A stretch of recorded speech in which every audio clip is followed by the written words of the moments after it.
方，痛快嚎啕了一场。我也不知道怎么就把生活过成了这样，不咸不淡的日子将就过了上半场。是谁养了一把傻子啊？我没哭，只是被迷了眼眶。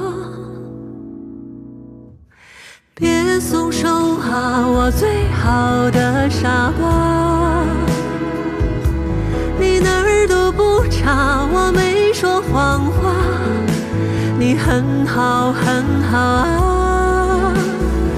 最该被温柔对待的人是你自己啊。遥远的太阳在你身后头顶上啊。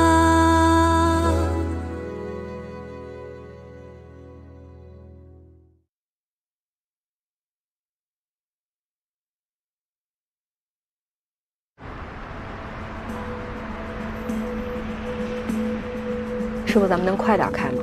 好的。您好，您所拨打的电话已关机。Sorry。我查了齐大成老婆的朋友圈，他昨晚留言说想家了也想娃了，我估计是回家了。我在去火车站的路上呢，今晚还有最后一班车次，咱们再快点吧。好。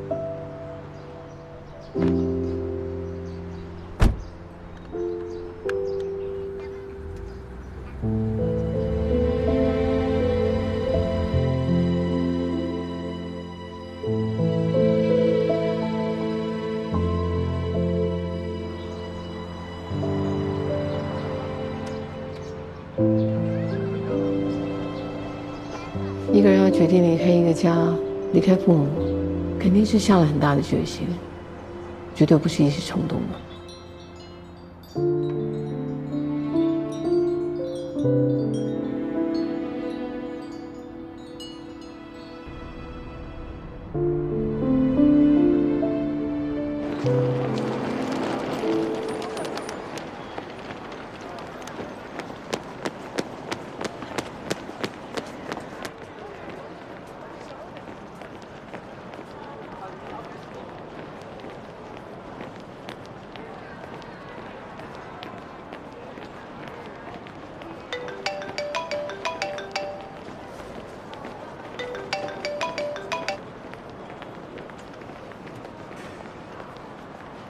齐大成，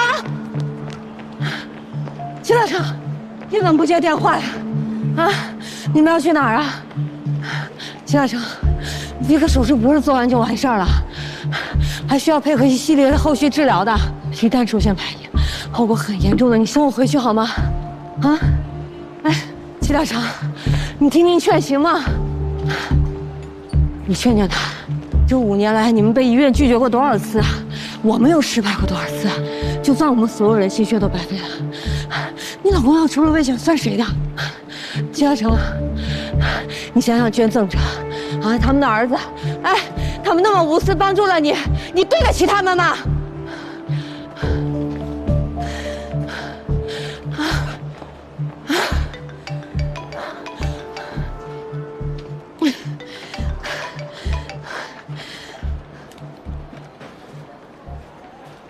乔医生，不是我们不懂事儿，是家里出大事儿。乔大夫，我们知道你是好人，是个好大夫，但是你看一下，我娃娃，他有一个眼睛，可能以后再也看不见了。老天爷是个瞎的，谁苦命他找谁，我们是没办法呀。你不要说那些没用的，还不是因为咱们一直在外面打工，没时间陪孩子。早知道，我就不治这病。赵医生，谢谢。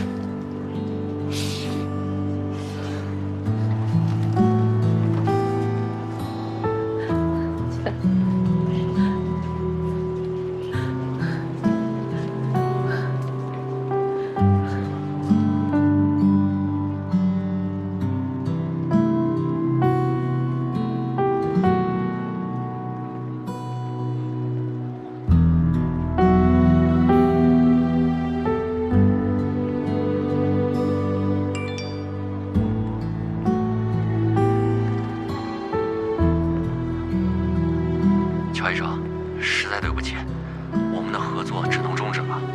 我也是刚刚得到消息，我之前也跟你说过，公司内部声音很多，很多人眼红，我也是没有办法。老板直接给我下的命令，他们很着急，今天就得交接。那个，我就先把机器拉走了，实在对不住啊。这段时间也辛苦你了，有时间咱们再约啊。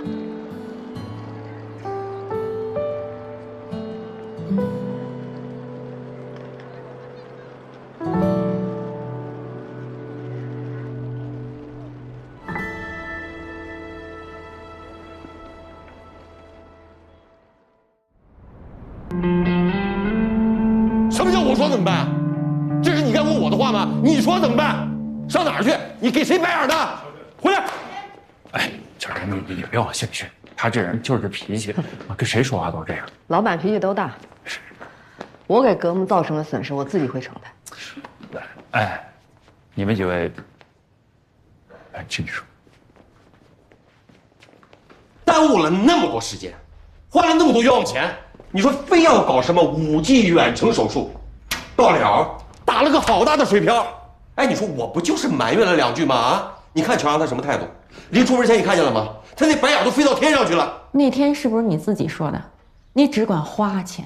是，那花钱不是扔钱，那我扔水里我还能听个响了，对吧？怎么花交给专业的，是不是你说的？你今天吃药了吗？吃了。我不甘心。你消消气。不是，教外能把我们项目抢走，我们就不能抢回来？最近所有的客户全给别人了，手术也都延期了，所有的时间全都放在这个5G上面。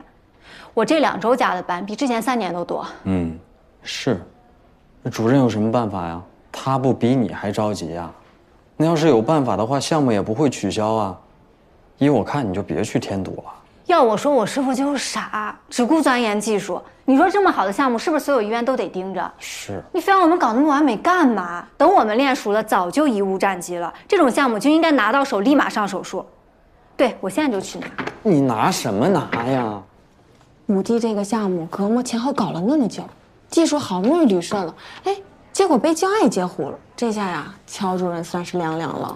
可不是嘛！哎，你们说周主任那个整形寻子啊，热度那么高，结果呢，让人咬了一口，血都咬出来了。是啊，太不值当了。哎，那这么看的话，还是董主任厉害。闷声发大财，隔山观虎斗啊。对。哎，干什么呢，主任？我要的针剂呢？我现在给你拿去。还有你们2个，好好工作，瞎八卦什么？下颌线不清晰，拍照都没气质，整得我一脸慈祥祥。哎，我看他们都打包特使，给我整套微笑曲线提拉。来，宝贝儿，我先看看你的脸，挺好的。你看看，这脸部肌肉还是很有弹性的，也没有下垂的迹象，还是你自己心理因素比较多吧？实在要想打下颌线呢，我也可以给你打。行啊，那今天就能做吧？你这种情况估计得1年以后吧？啊，这么久啊？还得看你的努力程度，也有可能3、5年呢。打个针这么麻烦？对你来说，最经济有效改善下颌线的方式就是减肥。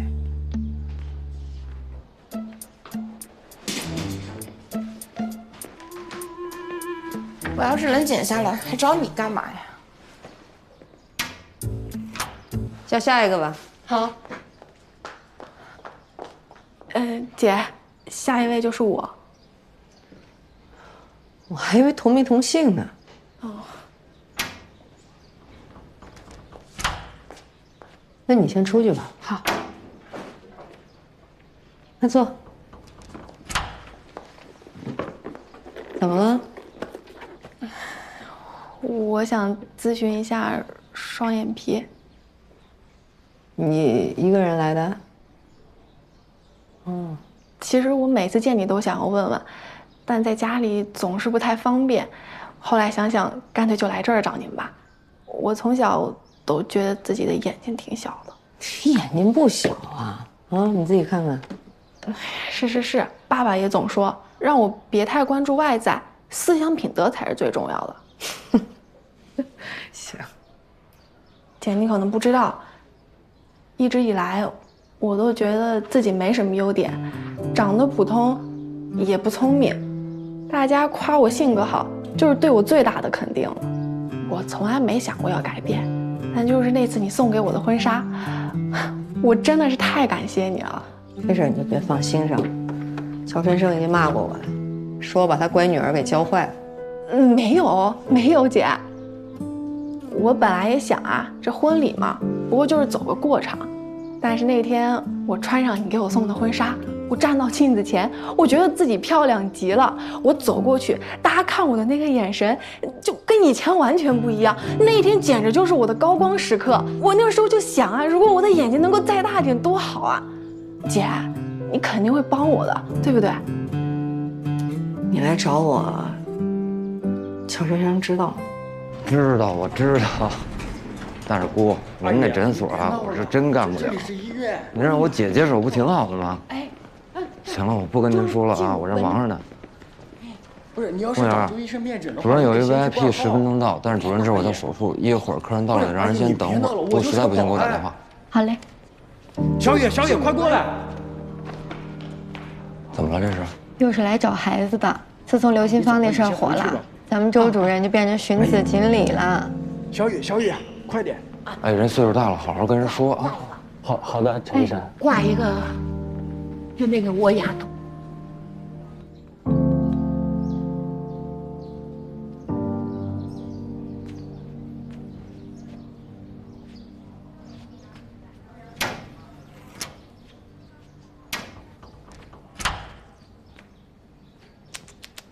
呵，这刘老太太这牙口真不错哈，咬得这么深。我来帮你吧。哎别，五事不登三宝殿，说吧，找我什么事儿？下个月就比赛了，你参加吗？整形手术大赛啊？啊？你们3月都是王牌军，我们就是一个陪跑的。我就让那些年轻医生去那边感受一下氛围就行。而且什么叫你们3月？我现在不是革命的人吗？真是。哎，不过话说回来，从前在3月的时候，厉老太太最重视这比赛，每年都逼着我参加。哼，你别说，我每次参加，这个收获都挺大的。是，每年呢你都得第1，就是常胜将军，别在那边凡尔赛了。这个不重要，我主要是想让你也去挑战挑战，而且今年还是普朗克冠名。你是不是就想跟钱总再谈谈5期手术的事儿，才来找我啊？你别想了，话还没说完呢。人家这次是要从参赛选手里头选几个人，去录3期行业内的科普节目。你这不是一天到晚的宏图大志的，老想把革命怎么着的，这么好宣传机会，你可不能放过。科普我是没少做过，但问题是这些流量都不出圈啊。谁说没流量啊？这一期的制作人是他，郭璇。这普朗克机器人这种先进技术啊，我们这种在1线做医疗的，其实是有义务和责任去普及它、推广它的。那咱们大家共同努力吧！来，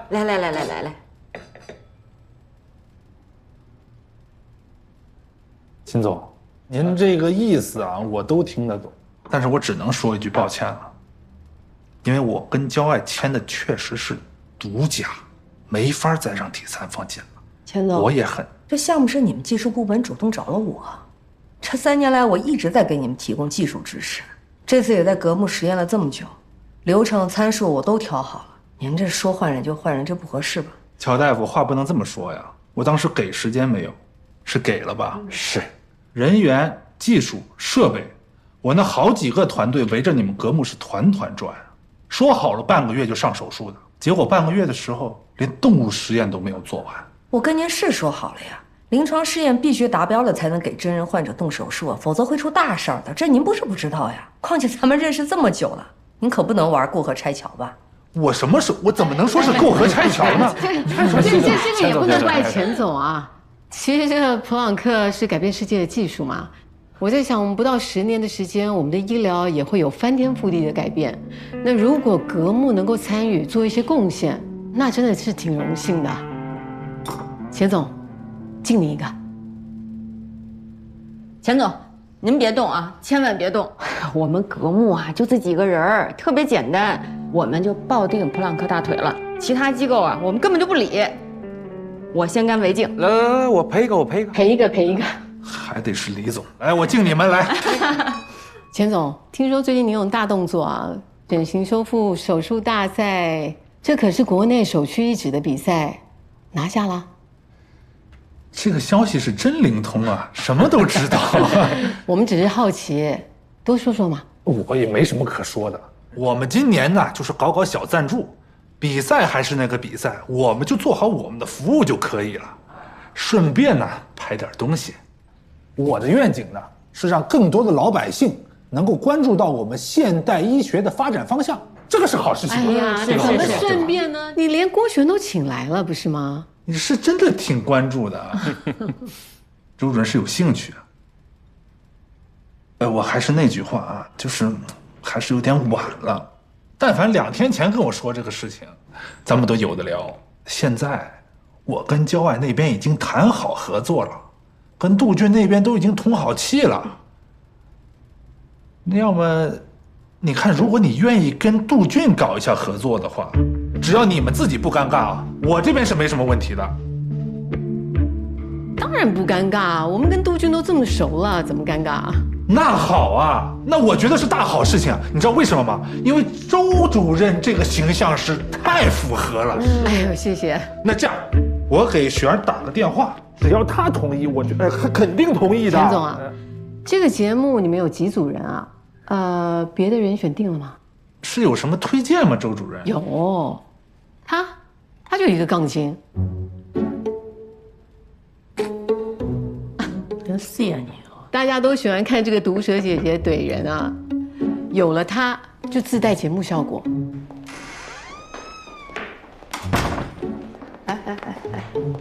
来之前你就想好了吧？故意拉我下水，几句话就把咱俩分一组了。刚才里面你不是都听到了吗？分组又不关我的事，是钱总定的。他是掉你陷阱里，反正我不去，我冲武技来。哎，不是，我就是在帮你嘛。你帮我什么了？钱总说了，只要你去，武技他考虑啊。求你的奶奶，什么挑战比赛，我压根儿就不感兴趣。你不感兴趣也得去，你得将功赎罪，你知道吗？我有什么罪啊，周静雯？我有什么罪啊？你是不是忘了那个武技远程手术是你搞砸的？啊，造成格木的损失我来承担，说的多大气啊！还有啊，现在焦爱正式开业了，跟我们就是硬碰硬，格木需要新的曝光度。我知道了，你该不会是怕输吧？啊，你少跟我来激将法这一套。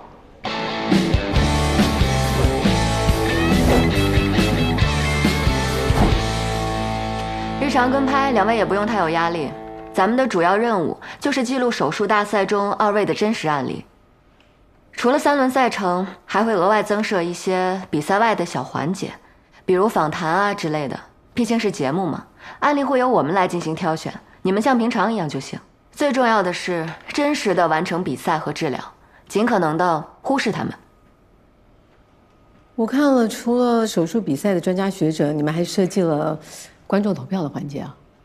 也就是说，我们手术3轮，观众投3次票，2次得第1的医生，那他就是观众选出的最佳医生。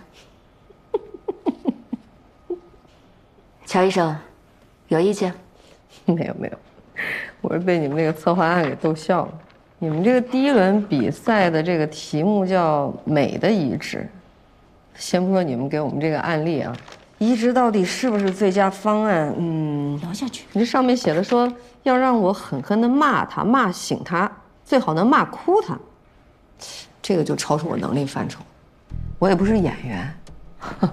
我要是这么演的话，我分分钟会跳戏。这我能理解的，这应该是为了所谓的节目效果。你说吧，我们老讲那些专业术语，观众都听不懂。我看了这个节目的策划，我觉得挺好的，挺用心的，有好的价值观，又有正能量。我相信这是一档能够改变大众对于医美认知的好节目。那就更不应该为了效果降低专业性啊！大众本来就对医美行业是有成见的，你这么搞的话，那不是让他们更反感吗？乔阳，我们之前不都说好了吗？这里面的案例就让你自己选，能不能别那么较劲啊？我们就各取所需，互相配合，不是挺好的吗？我之所以同意来参加这个节目呢，就是想通过扎扎实实的手术做专业的科普。我也想让那些不懂的人搞清楚，医美行业是有门槛的，而且门槛还很高的。但是你光说教会有人看吗？你说的这些科普知识，网上一大堆，但是有点击率吗？不就是要寓教于乐？我就是想要做一档可以让观众进来的节目。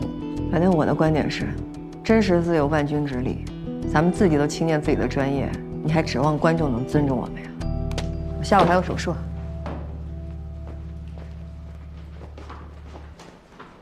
哎，李总，你们这2位主任平时就这风格？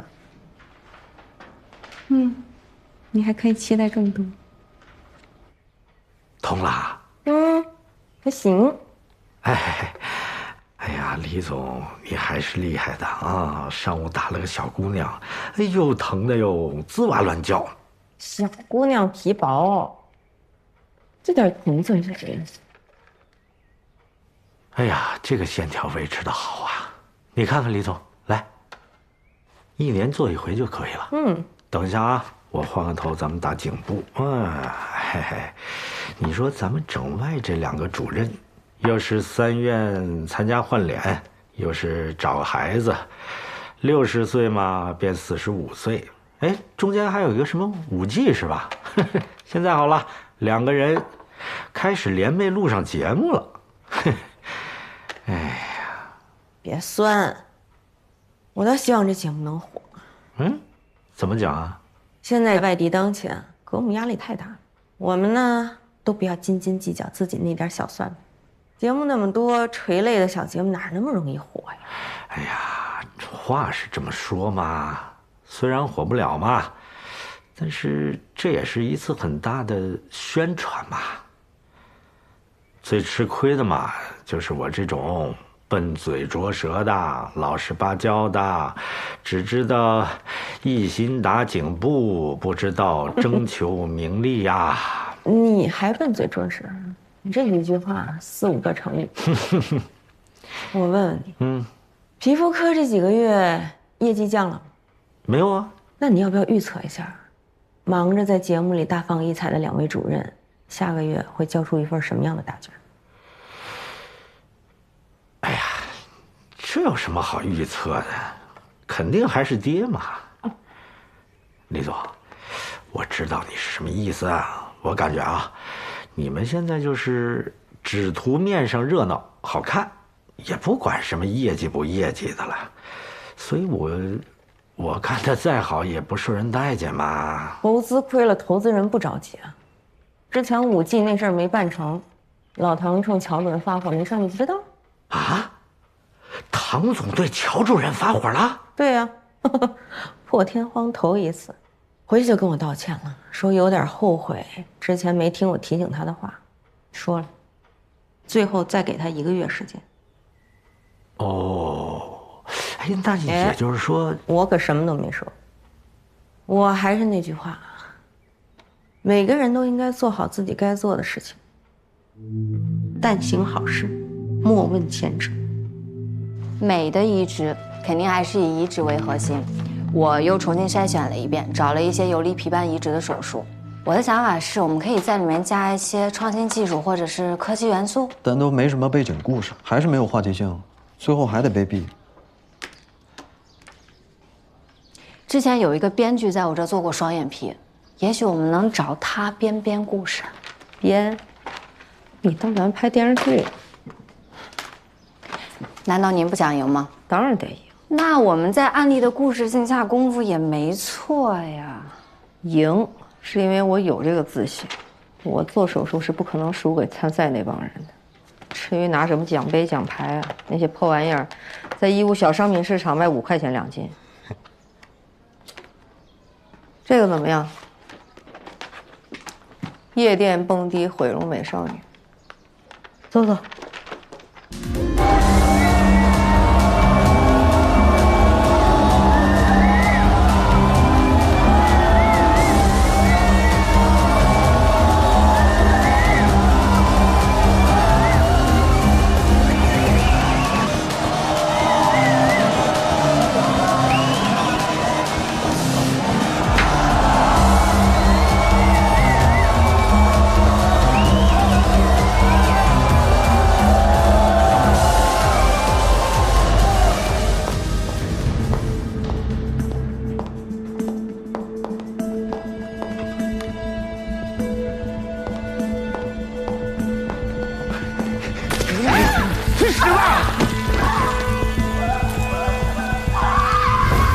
少女夜店蹦迪遭人恶意毁容，谁的错？女孩应该反思苍蝇不叮无缝的蛋。她是受害者，她需要反思什么呀？现在人都怎么了？我是好女孩，但我天天去夜店，不是替罪犯说话，但是能保护自己的只有自己。他爸都接受采访说他活该了，你们还在这替人操心，闲的吧？有这么说自己女儿的吗？这怎么当爸的呀？这手术有话题性。他脸上面积挺大的，这手术不简单。这面积够有挑战，但这会是一台好手术。那节目组为什么不选他？管他什么节目不节目，就是他了。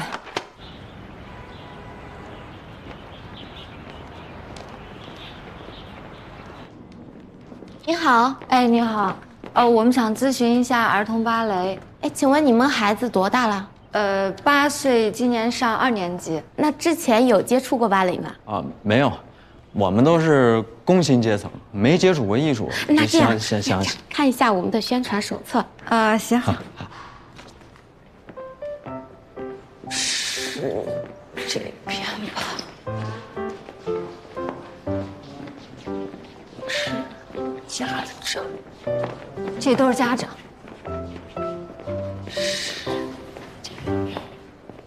这也没有老师。没老师。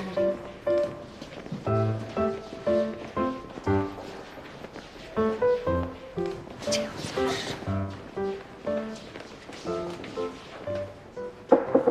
你好，是郝欣老师吗？啊，对。我们穿鞋可以进吗？可以。好。您是？你好，我们是革梦整形医院的，这是我们的名片。认错人了。我们是代表我们乔阳主任来找您的。之前节目组应该联系过您。又是这个特别节目，你们来找我3回了，我说得很清楚，我不想当网红。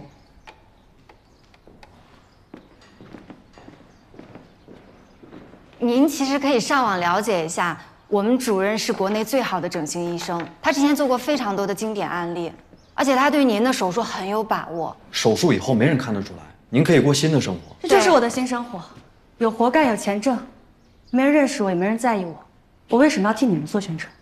您误会了，我们的意思是……你们的意思不就是让别人来消费我，对我指指点点吗？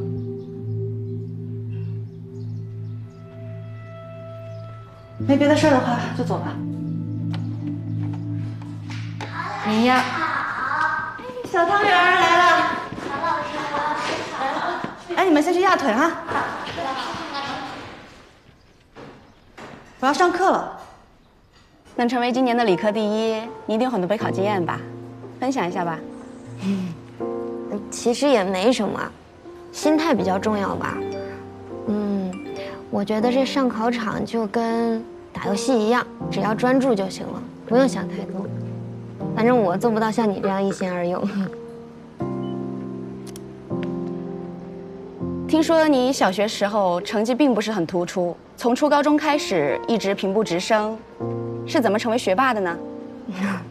别叫学霸，你听着怪别扭的。我平时没有什么其他的兴趣爱好，就是喜欢学习。感觉生活上的事儿都太复杂了，就学习比较简单。你这有点凡尔赛了。没有。主任，这案例真的好，话题性强。你不要介意啊。为了节目的录制，想问一下，你的脸是从小就这样了吗？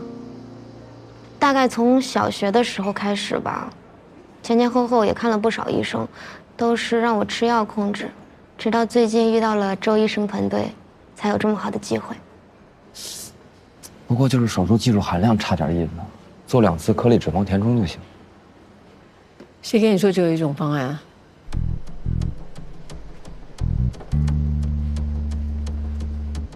刘淼，谢谢你的信任啊！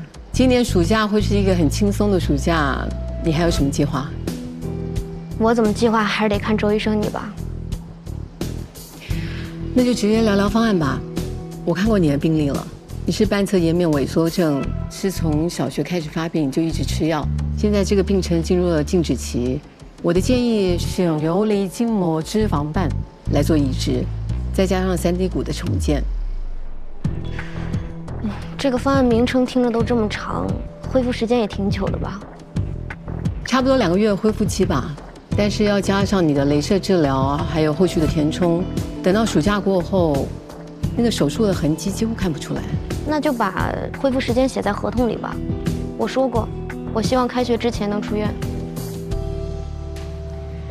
亲爱的，我特别理解你。大学嘛，是人生的另外一个阶段，谁不想用一个最好的方式去迎接呢？这样吧，我给你看看我之前做的一些案例啊，上面都会跟你很像的一些过程。周医生，包括，你真的不用这么着急。我跟节目组那边的合作协议上面有点问题，我刚拟了份新的，他们还没给我回复呢。这样，你有什么问题你跟我说，我帮你去沟通沟通。我的条件是出场费加1倍，你想赢吗？想的话就去说服他们吧。你们这合同我真没法签，这么多嘉宾，我给他签了，别人怎么办？实在不行的话，你们换个人吧。哎呦，这刘淼小同学又要加钱，时间又卡得紧。郭璇的意思是不管了，全让咱们自己解决。这帮做节目实在太不靠谱。不行就换一个吧。现在就给咱们出难题，后面有可能更麻烦。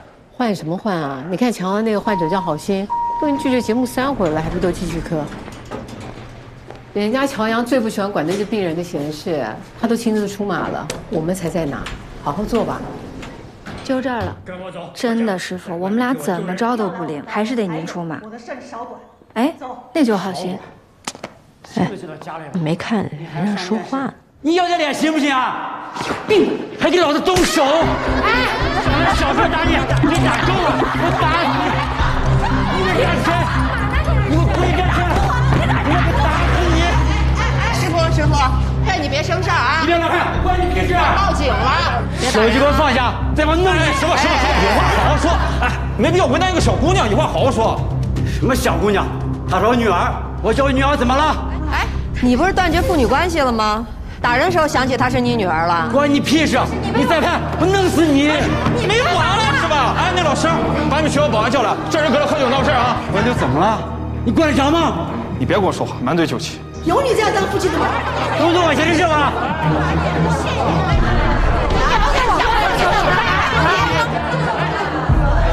都多管闲事是不是？都给我等着瞧！郝鑫，你给我等着！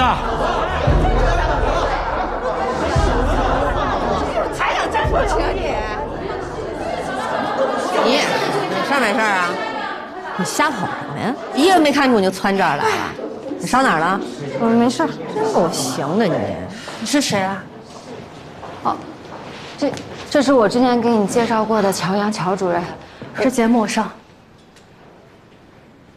太好了，我们主任给你设计了一套特别好的方案，如果您恢复好的话，可以达到之前项目的90%。恢不恢复都不在意。他不让我干的事，我偏要干。我们会用皮片仪呢，在你大腿后侧这个位置呢，切除一些皮肤组织，移植到脸上，就像这个视频展示的这个样子。那我腿后边的皮怎么办？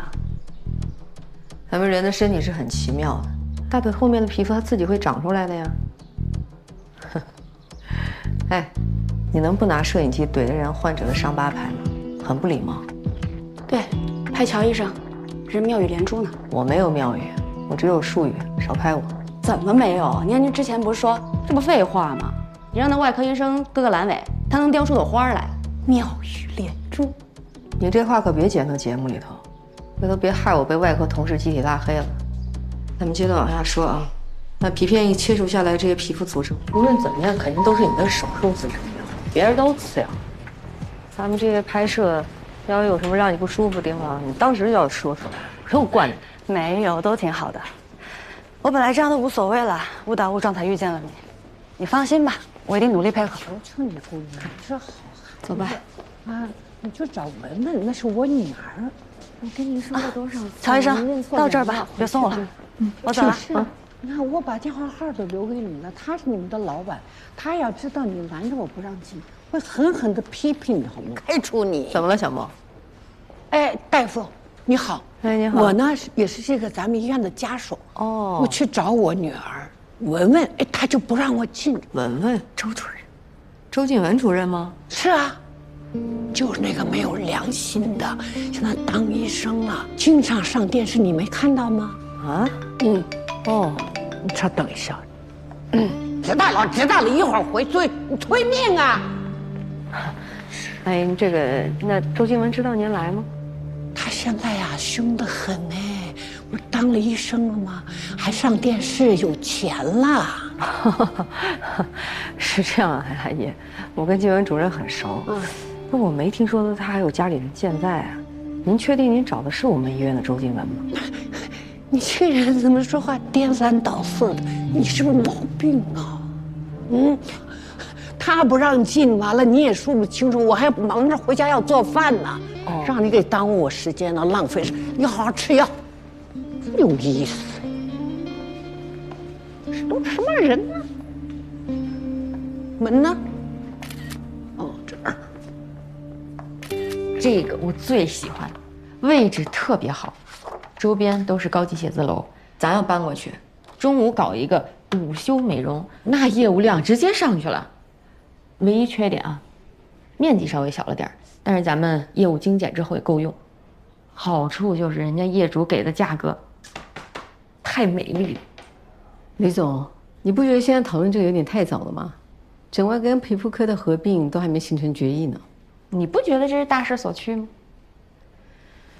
我知道这几个月整外是有些动荡，但自从乔阳跟楚老的加入，还有这么多台大手术，口碑已经建立起来，客流量也回升，客户的粘性也越来越高。你现在合并就意味着客户会流失。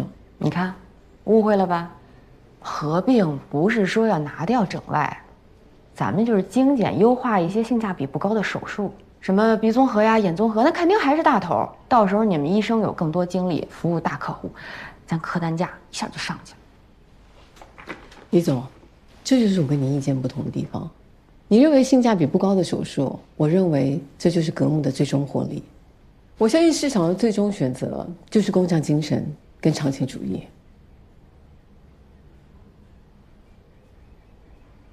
哎呦！哎呀，你这一上价值，我还就真接不住了。您这都长期主义、工匠精神了，那我就鼠目寸光、目光短浅呗。李总，我知道你跟秦龟讨论过什么市场数据，他怎么回答你我不知道，但他不代表我。我的答案很简单，作为整外的主任，我坚决不同意。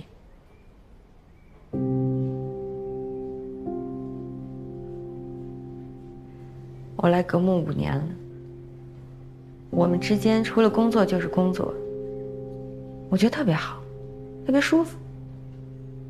我第一次在这儿见到你，其实挺紧张，毕竟之前那些事儿，我不知道你会怎么对我。老钱，哎呦，我给你正式介绍一下啊，李启，咱们格木未来的运营总监。幸会幸会幸会幸会。我女朋友以后你多关照啊。哎，我不知道这个工具箱有没有？哎，唐总。李启，咱们未来的运营总监，也是我女朋友。静文，老秦的女朋友，是咱们整形外科的主任，也负责一些医务工作。你好，初次见面，以后多多关照。所以命运让我们再次相遇，一定有它的意图。你再看看。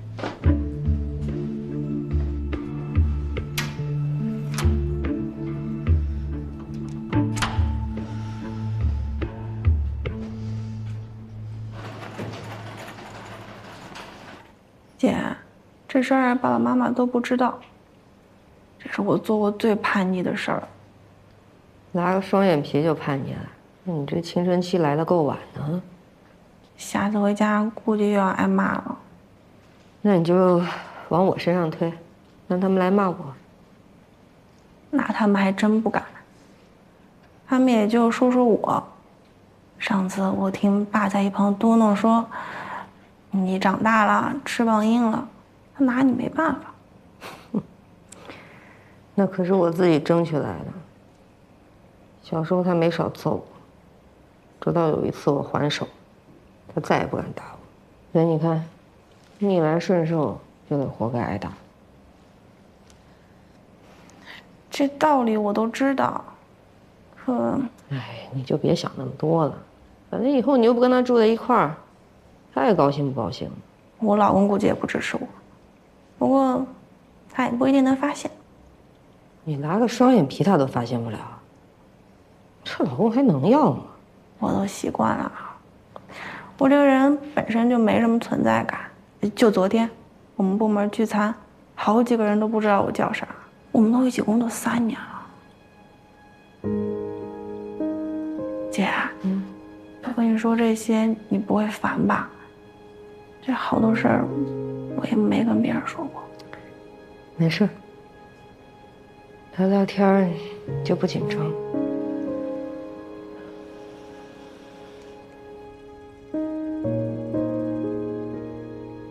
这谁呀？你家里人，你不认识啊？不认识。我倒是记得上学的时候你是说过你们家里已经没人了。对啊，我爸跑了，我妈不在了。那兄弟姐妹呢？没有。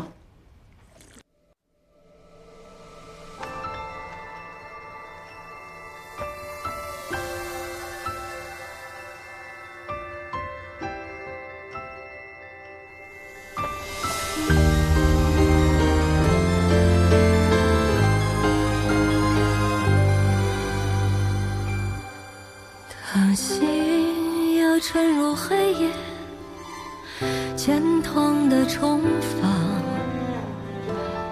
用力却抵达荒野的迷惘。但我不做屏风上的鸟，做沙漠，做洪水，做飘飞的烛火。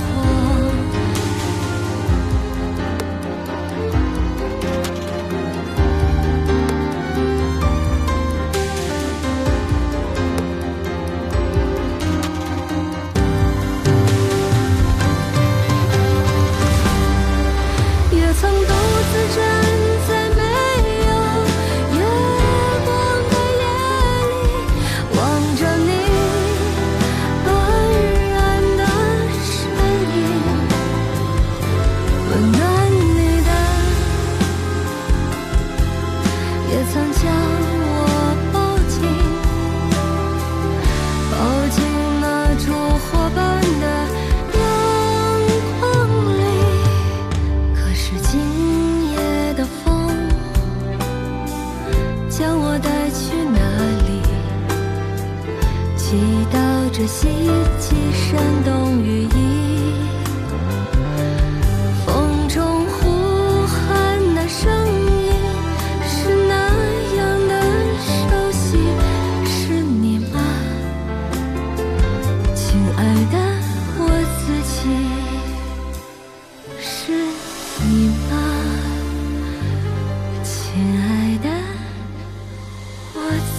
息。